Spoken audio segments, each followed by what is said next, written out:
비절개 모발 이식은 크게 세 가지 방식으로 나눌 수 있는데요. 전체적인 경향을 살펴보면 아무래도 수술한 티가 잘 나지 않는 방식, 그리고 방식이 만족도가 높은 것이 사실인데요. 안녕하세요. 윤닥터의 모든 정보 윤종진 원장입니다. 모발 이식을 고민하시는 분들 중에는 시술 후에 티가 날까 이런 걱정 때문에 쉽게 결정을 못 내리시고 고민을 하시는 분들이 많습니다. 실제로 요즘은 자연스럽고 일상에 지장 없는 시술을 원하시는 분들이 많아지면서 비절개 모발 이식에 대한 관심도 꾸준히 높아지고 있습니다. 그런데 막상 무삭발, 줄삭발, 전체 삭발 이런 얘기를 들어보긴 했지만 정확히 어떤 차이가 있는지 헷갈리기 쉽습니다. 그래서 오늘은 비절개 모발 이식의 대표적인 세 가지 방식에 대해서 제가 직접 시술하면서 느낀 점을 바탕으로 장단점이나 회복 기간, 추천 대상까지 자세히 설명을 드리도록 하겠습니다. 비절개 모발 이식은 크게 세 가지 방식으로 나눌 수 있는데요. 뒷머리 전체를 삭발하는 방식과 줄삭발하는 방식, 그리고 무삭발 방식이 있습니다. 세 가지는 뒷머리에서 모낭을 채취할 때 머리카락을 얼마나 자르느냐, 어떻게 자르느냐에 따라 나뉘게 됩니다. 전체 삭발 비절개 모발 이식은 채취할 뒷머리 전체를 삭발하고 그 부위에서 모낭을 채취하는 방식이 되겠습니다. 채취 가능한 범위가 가장 넓기 때문에 모낭을 골고루 분산시켜서 뽑을 수 있고 채취 시간도 비교적 효율적으로 짧게 진행이 될 수 있습니다. 채취할 수 있는 모낭의 양이 많고 각 모낭의 품질도 일정하게 유지될 수 있기 때문에 시술 결과의 안정성과 밀도 면에서 매우 유리한 방식이 되겠습니다. 또한 시술하는 의료진 입장에서도 시야 확보가 용이하기 때문에 보다 정확하고 빠르게 모낭을 채취할 수 있고 모낭 손상률 또한 낮아지게 됩니다. 하지만 채취를 위해서 뒷머리를 전부 밀어야 하는 방식 때문에 외관상 변화가 크고 남성분들의 경우 비교적 삭발에 대한 부담이 덜할 수 있지만 여성분들에게는 심리적으로 거부감이 클 수 있습니다. 줄삭발은 뒷머리 전체를 밀지 않고 중간 부위에 작은 폭으로 띠 모양의 영역만 부분적으로 삭발을 해서 모낭을 채취하는 방식이 되겠습니다. 저희 병원 같은 경우에는 티안나 비절개 모발 이식이라는 대표적인 줄삭발 방식이 있는데요. 티안나 비절개 모발 이식 같은 경우에는 한 줄은 삭발을 하고 한 줄은 그대로 머리카락을 남겨놓기 때문에 채취 후에 다른 사람들이 봤을 때는 거의 보이지 않고 뒷머리를 가릴 수 있습니다. 겉으로 봤을 때는 평소 헤어스타일을 그대로 유지할 수 있기 때문에 채취 후에도 일상생활에 지장이 적은 편입니다. 줄삭발은 삭발 부위가 좁기 때문에 회복도 빠르고 이식 후에도 통증이나 불편감 이런 것들이 전체 삭발에 비해서 비교적 적은 편입니다.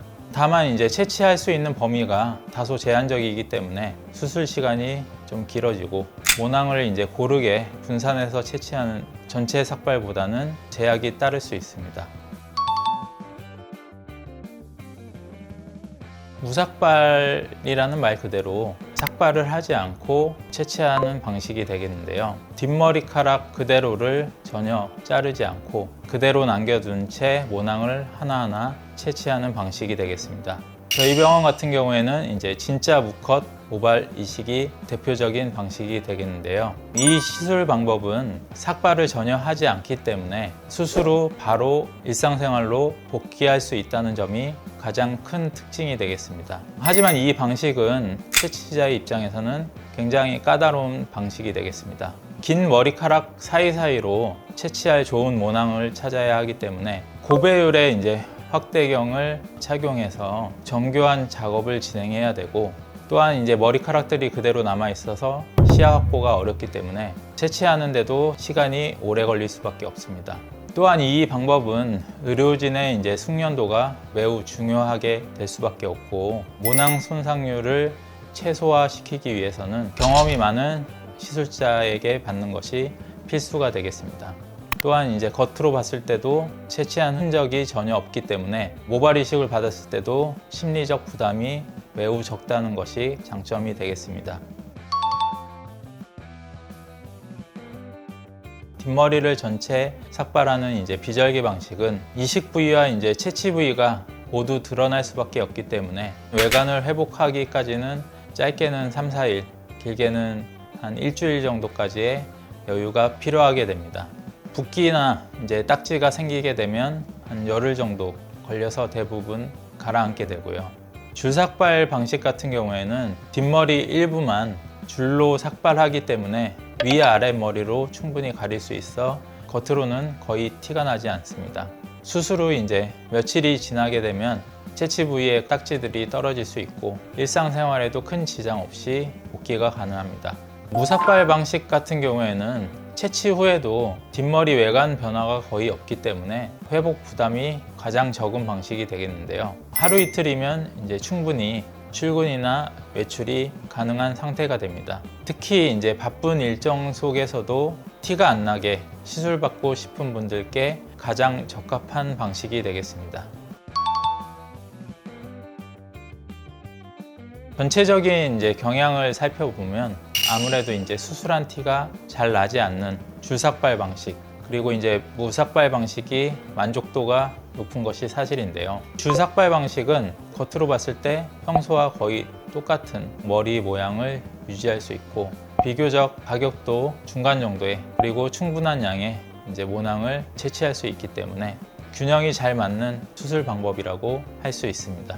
또한 회복도 빠르게 되고 삭발 부위도 자연스럽게 가려져서 대부분의 환자분들께서 만족감이 높은 것이 사실입니다. 무삭발 방식 같은 경우에는 외부 노출이 전혀 없다는 점에서 만족도가 굉장히 높은 편인데요. 특히 이식 직후에도 머리를 자연스럽게 묶는다거나 손질이 가능하고 외모에 민감한 직업을 가진 분들에게 매우 인기가 많습니다. 다만 무삭발 비절개 같은 경우에는 채취하는 시간도 길고 비용이 비싸기 때문에 정확한 상담을 받으시는 것이 가장 중요하게 되겠습니다. 오늘은 비절개 모발 이식의 3가지 방식에 대해서 자세히 설명을 드렸는데요. 각 방식마다 특징과 장단점이 다르기 때문에 본인에게 가장 잘 맞는 방법이 무엇인지 선택하시는 게 무엇보다 중요하겠습니다. 지금까지 윤닥터의 모든 정보 윤종진 원장이었습니다. 감사합니다.